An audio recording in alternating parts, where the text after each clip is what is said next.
All right. Welcome to episode 67 of KT Confidential. I'm Ariel Kormendy. He's Adrian Trott. And we got a few saving tips today. We're going to talk about RRSPs because Adrian the other day mentioned that he does not invest in RRSPs and he despises them. Hold that thought. We're going to talk about it. What did you have for breakfast this morning?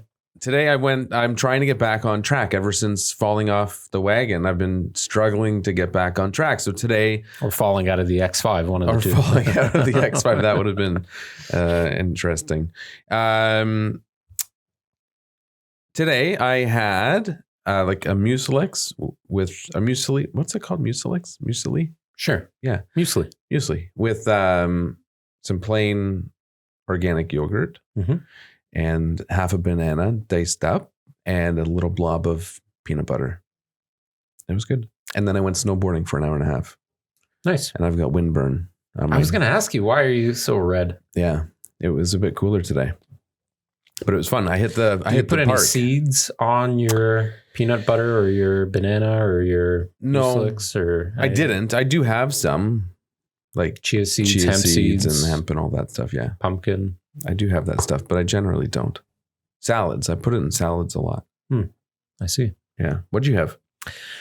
Well, I had some errands to do this morning. Some running around after walking the dog, which is my normal routine, as you know. I had to drop some stuff off at Canada Post, and so I didn't get a breakfast this morning at home. So I grabbed a bagel at Tim Hortons. I don't like their bagels. They never toast anything properly.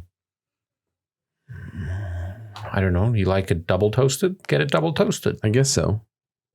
You like it a little bit more crispy? Is that what you're saying? Well, if you ask for it toasted, it's just warm. It's not toasted. Right, that's why you ask for it double toasted. Okay, well, I've never done that. They put it through twice. Got it. But I got the 12 grain bagel toasted, just regular toasted with half butter, tomato and cream cheese. Is butter really bad for you? No. Because I really like butter. You know what? Everybody thinks coconut oil is the end all be all now. Right. And fucking it's just a fad. Cook with coconut oil, use it on everything, swoosh it around in your mouth for half an hour and whiten your teeth, blah, blah, blah, blah, blah. Coconut oil, if you read the label, it has a super high amount of saturated fat. Interesting. 1 tablespoon, and I looked at this yesterday because I ran out of olive oil at home, and Natalie says, well, use the coconut oil. And I said to her, do you know how much saturated fat is in coconut oil? So I pulled out, we have a liquid coconut oil that we use in the pans for, whatever. And it was something like 85% of your daily intake of saturated fat, the daily value. Yes. 85% in 1 tablespoon of this coconut oil. So do you know how that would compare to, say, olive oil? Well, olive oil doesn't have any saturated fat. Okay. So at least most of them, I don't think, do. What is canola oil? I've always wondered that. Vegetable oil comes from vegetables. Olive oil comes from olives. What's a canola? It's like, what's a cannoli? Yeah. It's vegetable oil. Okay. But it's derived from the rapeseed. Rapeseed? Yes. Interesting. Okay. That's canola. Okay. I guess it's better than rape oil. That's probably why they went that route. Right. Could offer that in our hot rub sessions. Yes, for those of you who've been following our stories in the last 24 hours. Hot rubs this Sunday, 2 to 5, 85 Dewar Court. Oh, actually, this podcast we posted a day late. So sorry, you're going to miss out on the hot rubs.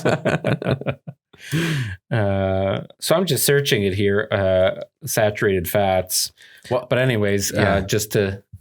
Butter is not that bad for you. Butter is fucking delicious, okay? Yes. Put it in your food. That's why I was surprised you got half butter. That's the whole reason I got onto this topic. Well, I just don't like too much butter on my bagel. Okay. Like some people like a soaked bagel, right? Like just soak it in salty butter, double toasted. I just don't like it. Yeah, right. But when I'm cooking, it's a whole other story. Mm-hmm. My grilled cheese. Speaking of which, coconut oil will completely change the taste of what you're cooking too. Can. Especially rice. Rice with coconut oil is really good. Listen, I want to get back to my snowboarding for a second. I went to the terrain park today for the first time ever. And I went on the boxes successfully. It was a beginner's terrain park, but it was a terrain park nevertheless. I saw somebody posted that that the kids were trying it out, and yeah, Tessa loves it. Yeah. She's the thing with kids is they have zero fear, so they will do whatever they want, and very quickly exceed the ability of their parents. What are you looking for? 1 tablespoon of olive oil. Now, I don't know what kind of olive oil this is, because the type that you buy... Good for you, Adrian. I can't believe you went to the train park. I'm so proud of you. Have different levels of what kind of fats, but it says 1 tablespoon is 14% of your daily intake. For olive oil? And olive oil is 85% for coconut what kind fat. Of just regular olive oil? Extra virgin. You don't cook with that, do you? No, extra virgin depends on whatever you got in the cupboard, I suppose. Depends on what you like the taste of. I don't use olive oil for cooking. I use grapeseed oil. Yes, I started that too. Because olive oil has a very low temperature smoking point for its temperature. So if you're putting it in a pan, it's going to burn or taste like crap very quickly. Actually, that's a mistake a lot of people make. I use it in marinades. I use it on salads, salad dressings. Natalie does use it in the pan if she's warming something up for the boys. But anyway, congratulations on your snowboarding. Thank you. Thank you so much. Glad you had some fun this morning. I'm glad that you're getting out and being active and taking some time for yourself. Has my rack grown on you yet? No. Okay. No. I think your rack is pretty big. It is. I'm just looking at it right now.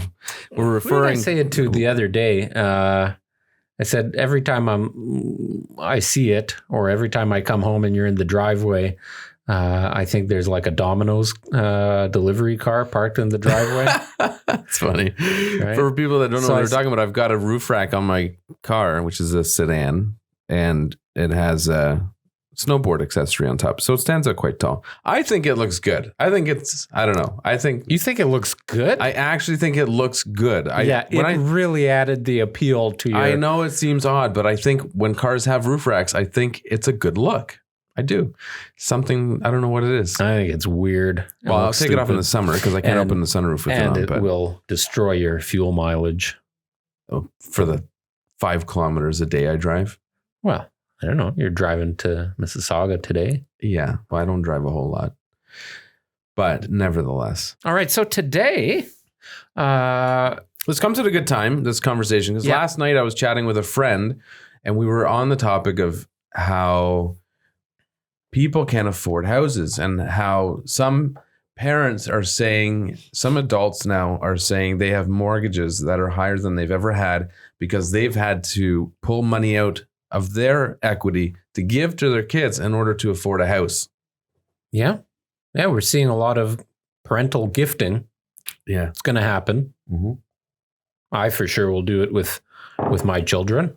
I know that. I will help them to purchase their first home, assuming that they are able to carry it afterwards themselves. But I don't know how I feel about it. I haven't really thought about it. Well, you're going to have to. Otherwise, they're going to move so far away that you're never going to see them. True. And so we're seeing a lot of that. Seeing a lot of debt, right? Like a lot of debt. And it's not only the mortgages, but now you couple it with the high price of automobiles, high price of pretty much everything in life now is expensive, right? Like clothing, fuel, food, Like, Food's expensive. my It's God, we unbelievable. went to, so we really like shopping at Whole Foods because, we buy everything fresh, organic, and we feel that's the only place we can go and get most of our stuff in one spot. I'm not a coupon shopper. I'm not driving around to multiple places to pick things up. We do order from Amazon and Walmart for delivery purposes, and it gets delivered to the door. And those are pretty cost effective, but $500 easily at Whole Foods. Gone. I haven't done my budget this year, so I haven't seen how much we're spending on groceries. Gone. Well, we're easily, and it's funny. I asked one of your clients that I showed property to, and they also have twins, and we were talking about what we spend in groceries. And I mean, my boys, who are turning 3 soon, they eat more than I do. It's crazy how much they eat. But we're spending roughly $1,500 to $2,000 a month in groceries and food. That's crazy. Yeah. I mean, I say that I don't know what my number is. I have to find out. Yeah. Yep. And I end up going to Sobeys all the time to pick up this, that, whatever. And even if you're going to pick up eggs, milk, bread, bananas, like the essentials that you always have in stock, or at least we do, you're $50, $60 right there. You didn't even buy shit. Right. Yeah. And then you want some chicken wings. Like each of my boys eats a pound of chicken wings almost. So there's 4 pounds of chicken wings, pound of organic chicken wings. Now you're talking about $12. So there's $50 just on the wings. I usually make some sweet potato. You get 3 big sweet potatoes. There's $6, $7 easily. You make a little salad or something. There's another $7. So you're talking $80 to just go and buy all that stuff to make it at home. You might as well eat out for one meal. Yeah, I don't disagree. You're just not getting that quality. Right. And we always get a little bit of leftovers. So we try and... I think that's the trick, is if you're making something, you have to make a bigger quantity. Right. And then it cuts your costs down. That's why Costco is great, right? Of course. Go and load up. Yeah. So why I wanted to talk about RRSPs specifically. Does that sound weird? Sound very weird. RRSPs. RRSPs. Yes. Registered Retirement Savings Plans. Well, because end of February is the cutoff. The cutoff for 2019 for your contributions. 2019 contributions. And I don't know why we were talking about this yesterday or the day before, but you and I had an off-camera discussion about the fact that you hate RRSPs. Oh, I asked you if you contributed, right, or if you did any spousal contributions, right, because your wife doesn't, quote unquote, work, right. She's not producing her own income. You have the ability of giving her a contribution under her name, but you taking the tax benefit, and then her RRSPs can be withdrawn at her tax rate. So you actually save quite a bit of money. Very legit way of saving some money on taxes that you're going to pay on your income. Right. So that's how that conversation, I believe, started, because we just finished all of our expenses and blah, blah, blah. So you brought up the point that you don't have RRSP. You have some from years ago. Yes. But you're not contributing anymore. You hate the idea of RRSPs. You can't stand them. Let's talk about that.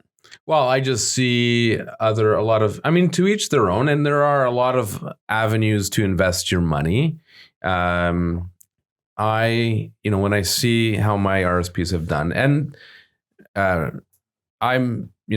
mine are just sitting in a fund that's taking care of itself. So I don't really follow it or pay a whole lot of attention to it. I'm not really that smart when it comes to the investing into stocks and stuff like that.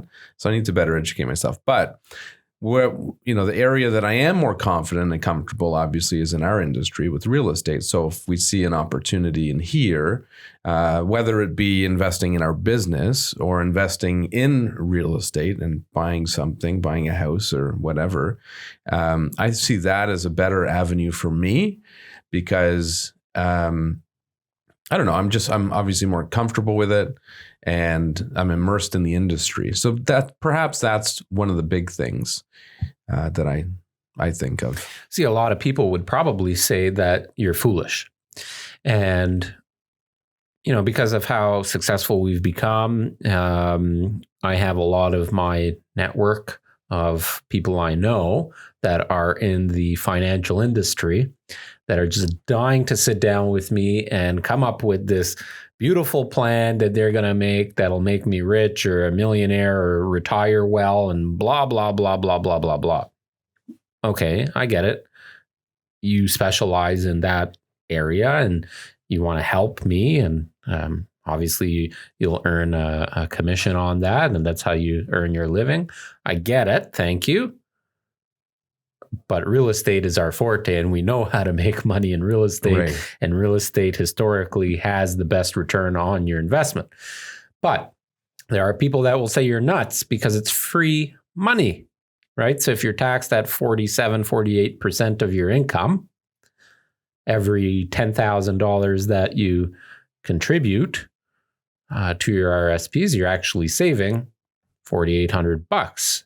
So your $10,000 really only cost you $5,200. Right. And then invested properly, or at least where people will tell you is proper, over time, you hope that money appreciates in value. But let's just put this into perspective a little bit, okay? And I do have RRSPs. I do contribute to RRSPs, but very little. It's just something I've done since I was 21, and I like that consistency. I like having a diversified portfolio. So what I have, and I don't know if we've chatted about this, but self-directed RRSPs. Yeah, we have. Yeah. So I have self-directed accounts, and anytime I want to contribute to the RRSPs, I put the money in that account, and it's a trading account, so I can buy stocks with it. And I buy stocks that I want to hold for a longer period of time. Because to me, that's a solid investment. If I know that I like a stock and I'm going to ride it out with them until they're very successful or that they just have consistent appreciation over the years.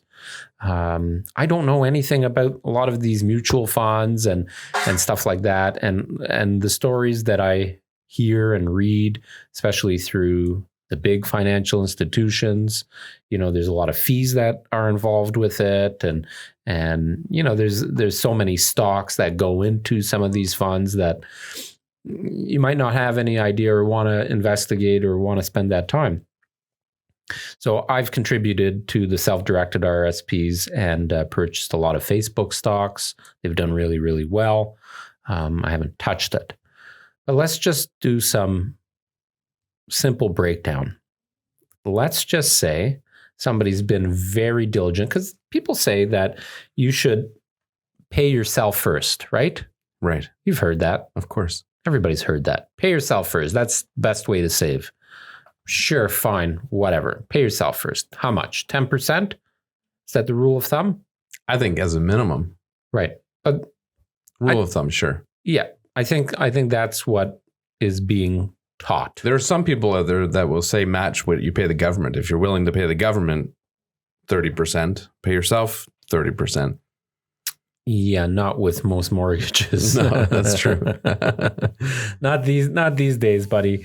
So let's just say 10%. Family household income is about $130,000 now in Milton. I might be a little high actually on that. High, yeah. But let's just say 130. Okay. So $13,000. Fine. I'll round down just to keep numbers easy. $100,000 family household income. $10,000 is your savings, and let's say you put it into RRSPs. Let's say your tax rate is 40%. I don't know. What is the Probably tax? around there. Maybe a bit less. A little bit less. But let's just say 40%. So you put in $10,000, you're going to pay $4,000 less in taxes that year. So that $10,000 only cost you really $6,000, right? You're up $4,000. So the return on that investment as a percentage is how much? 40%. Well, no, your cost is $6,000 and you made $4,000 on it. Sorry. Right? So that's like 80%. Anyway, whatever. That's 70. Is it bugging you now? What? Do you want the exact number? No. It's very simple math. Like it costs you $6,000 to get your $10,000 in there. If you look at it that way, right? Mm-hmm. You saved $4,000. Let's just say, being on the aggressive side, that earns 8% per year. I don't think anyone's making 8%. Well, that's why I said aggressive. I think that's half of that. My RSPs are averaging about 13-14%. Right, but you're in stocks. Most people aren't doing that. I'm in stocks. I have some GICs. I have some mutual funds. So I'm taking the whole average over everything. I think if I were to look up the average right now, you can go ahead with your number. I'm just curious now. Well, there are some mutual funds. It depends on the year, right? I've got some mutual funds with RBC. Resources, certain resources funds, different balanced funds will give you some higher percentages some years. So if you think I'm high at 8%, what number you want to use? 5%?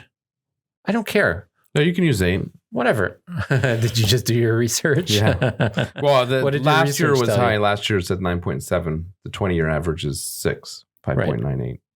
20-year average is 6? Yeah. Well, there's real simple math, because what's the 20-year average on real estate? It's above 8. Right. Average.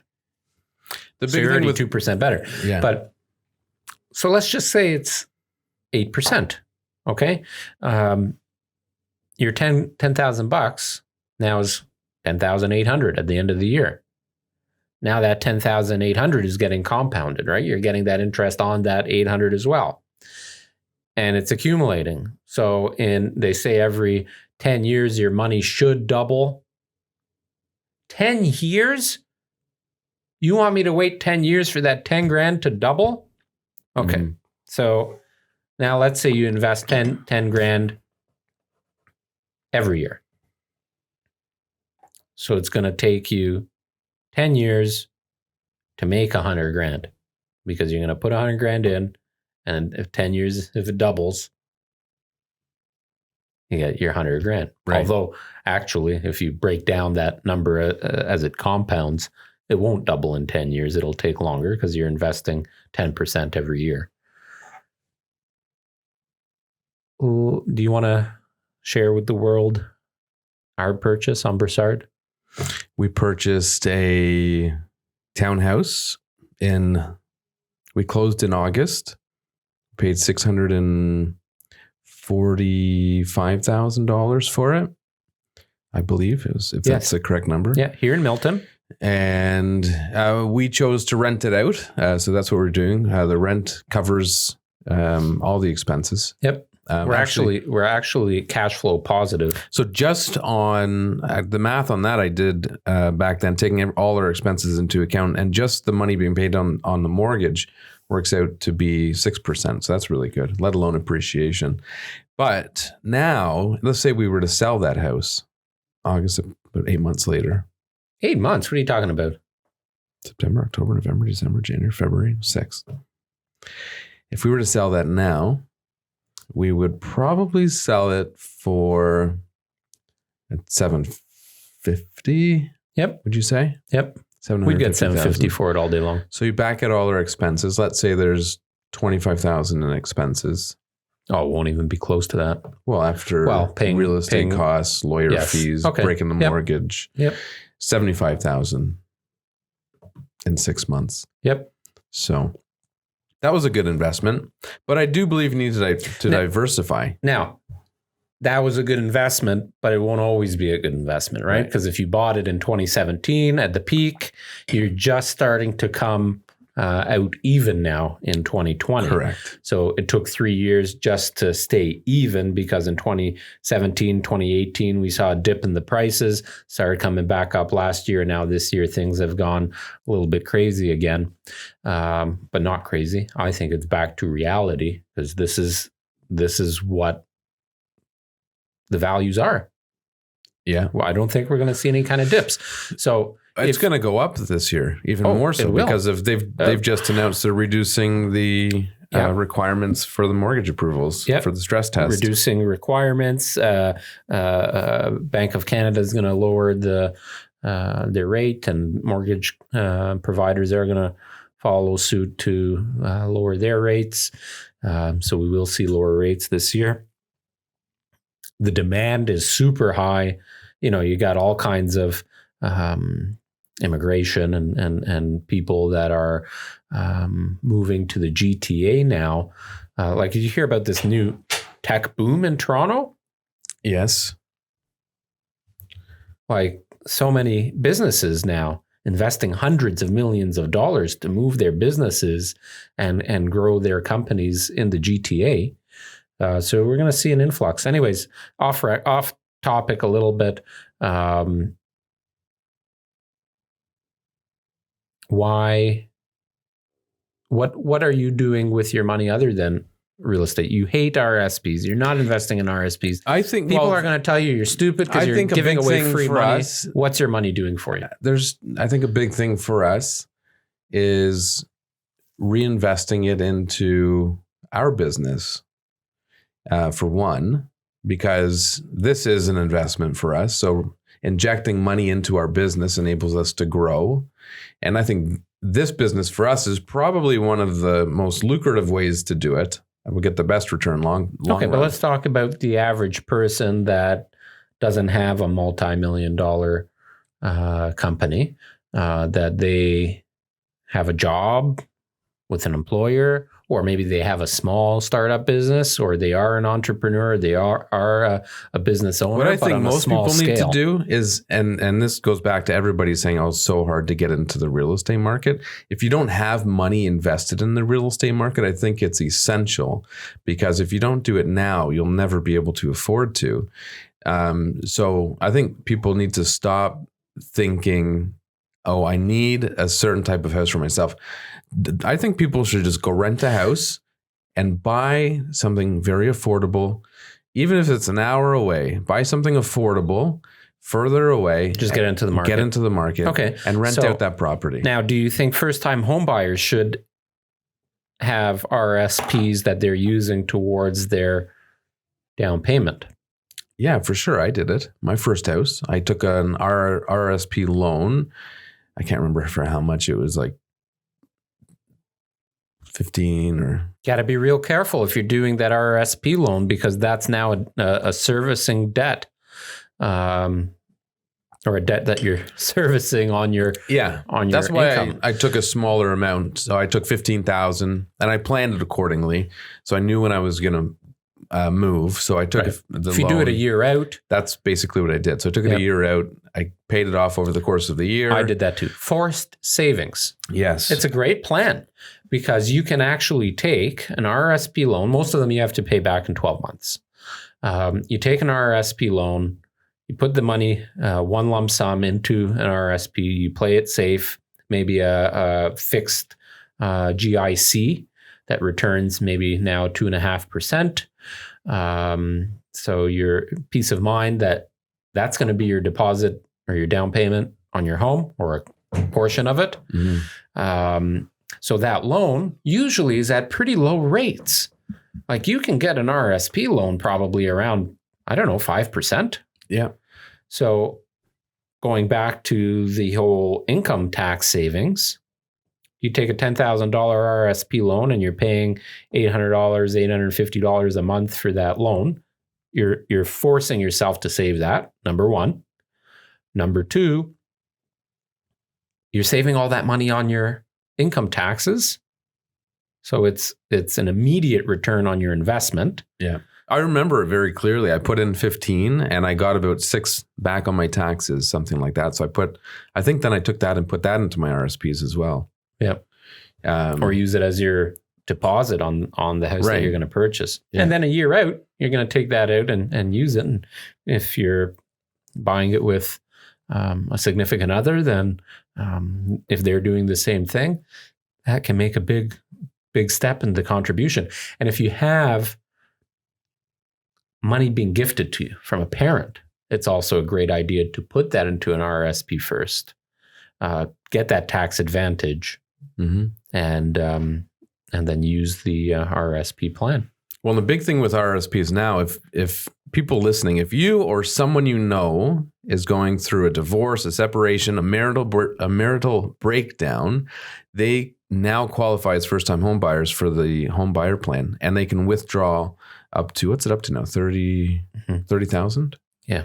They can withdraw up to $30,000 to use as a down payment to buy a house, tax-free, interest-free for 15 years. There's a lot of great programs to help first-time home buyers for sure. So is that the only time you would recommend an RRSP?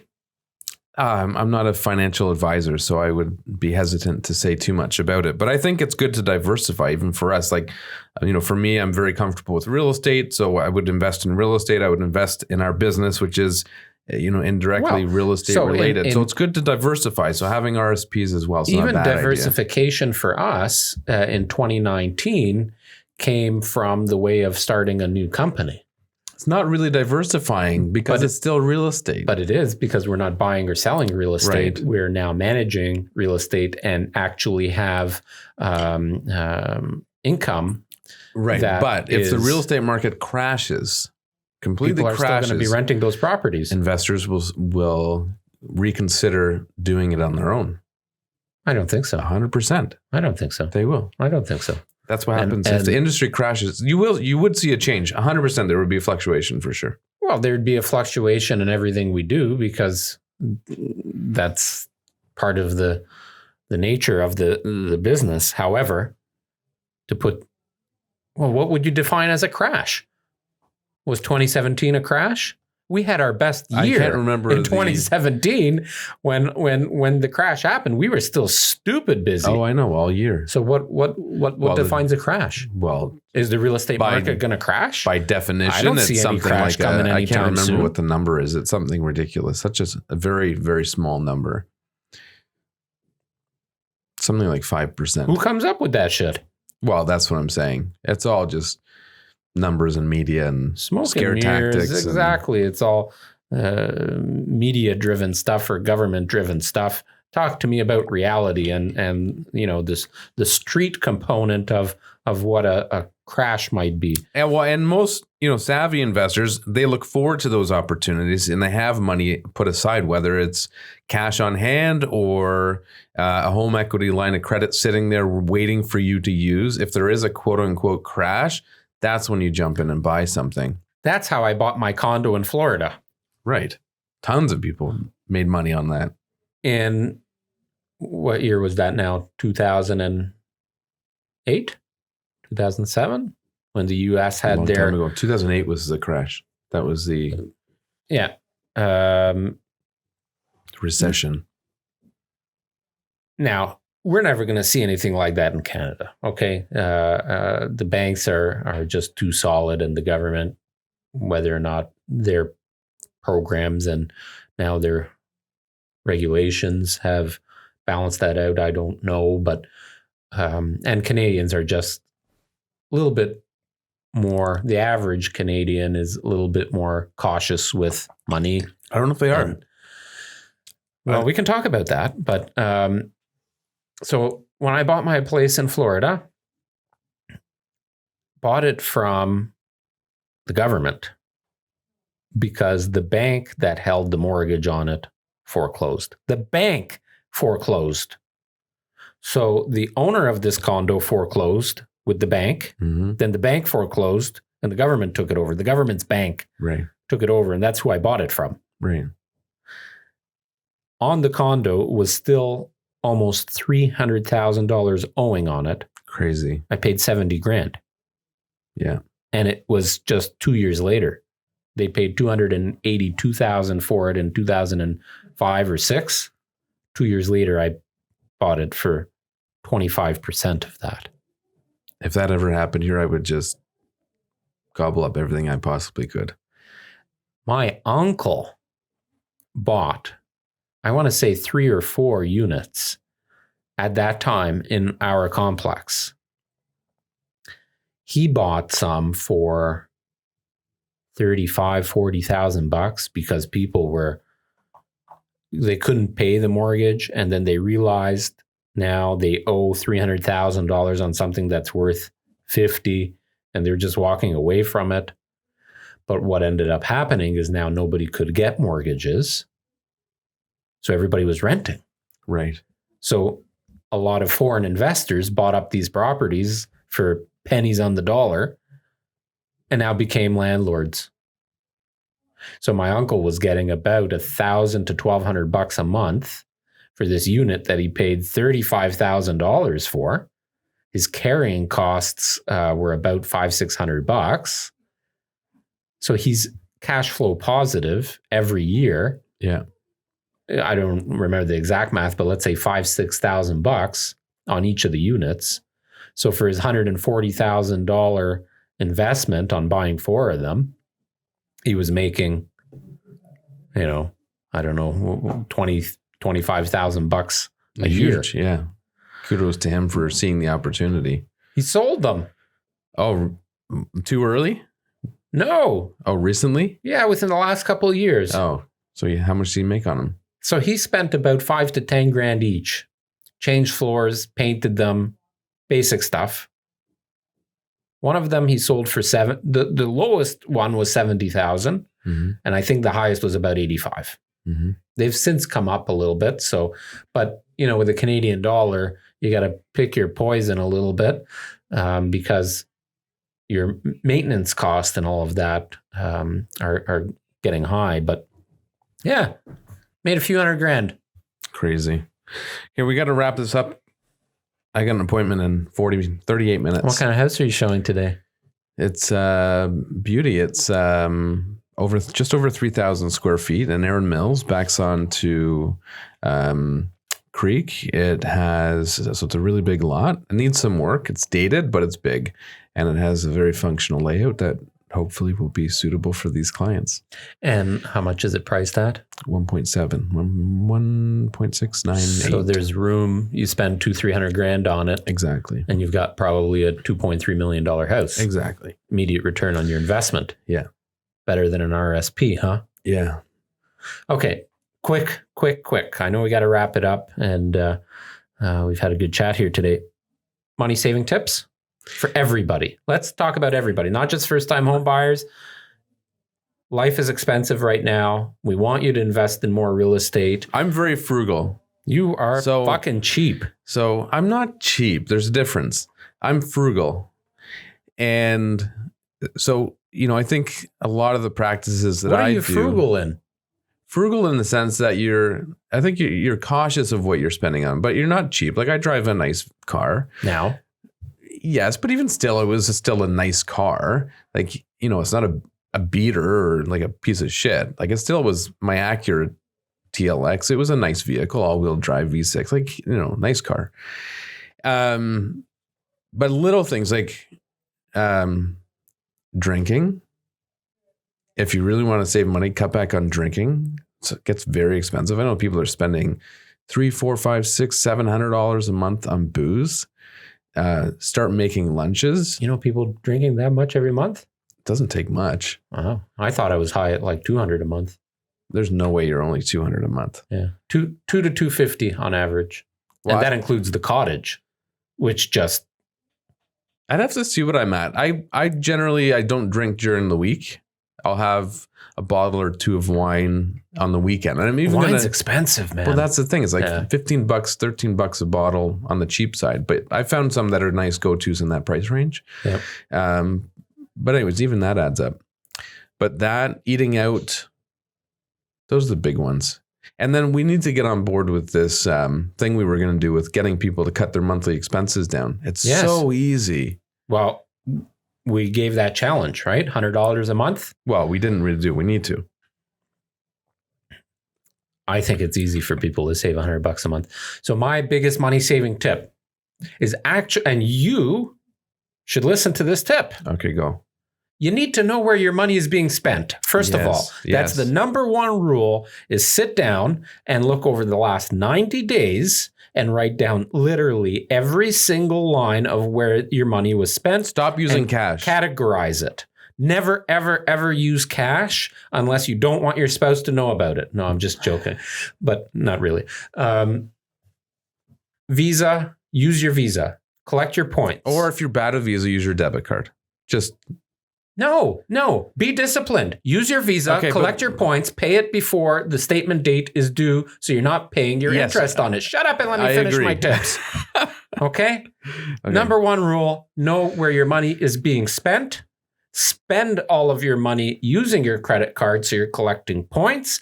We just booked our trip to St. John's, Newfoundland. It cost us $68 for the two of us for the entire trip, hotel and flights, because we pay for everything on credit. That's correct. But we also pay it before the statement date is due. That's correct. Because you don't want to get dinged on interest. That's correct. And you want to maintain your low balance. However. And good credit. So now if you know where all of your money is being spent and you categorize it, you will very quickly find where your holes are. And you can look at it and ask yourself, was this a necessary spend? How much money am I spending at Tim's or at Starbucks or on fast food or at the LCBO? How much am I spending on car washes? Like, is it necessary? Right. How much am I spending on food? Whatever. Know where the money's being spent, and then just literally cross some of them out and say, I am not going to spend that anymore. Add those all up and start an automatic savings plan where that exact amount of money is now being directed into somewhere else that you're not going to touch it. Great tip. And then use that easy money to do. And then call me, because we're going to use that money to invest in some kind of real estate here in the province of Ontario that's going to return you a great percentage on that investment. Maybe within an hour drive of the GTA. Even if it's 3 hours. I mean, because you're saying we're going to. I don't mind if somebody wants me to drive a little extra to help them get into the market. All right. I'll give them your number. We certainly can hook them up with Steve Bruman here on the team. It's funny because I was chatting with my sister-in-law, who's a real estate agent in Huntsville, and she did a shout out to a post of a real estate agent in Niagara. Yeah. Saying, well, it's not competition. I'm going to tag you in something. And then that realtor wrote back and said, thanks. I've never got so much engagement from anybody tagging me in something. Thank you so much. And then she reposted it and said, if you're looking to buy in Huntsville, call me, this Niagara agent. Right. So this Niagara agent is willing to drive from Niagara all the way to Huntsville. I'm like, you're crazy. Instead of referring it, take care of that. One, she doesn't know probably anything about the market. Yeah, you gotta, as a realtor, you gotta know the market you're buying and selling in. You gotta go. Thank you for tuning in and listening or watching episode 67.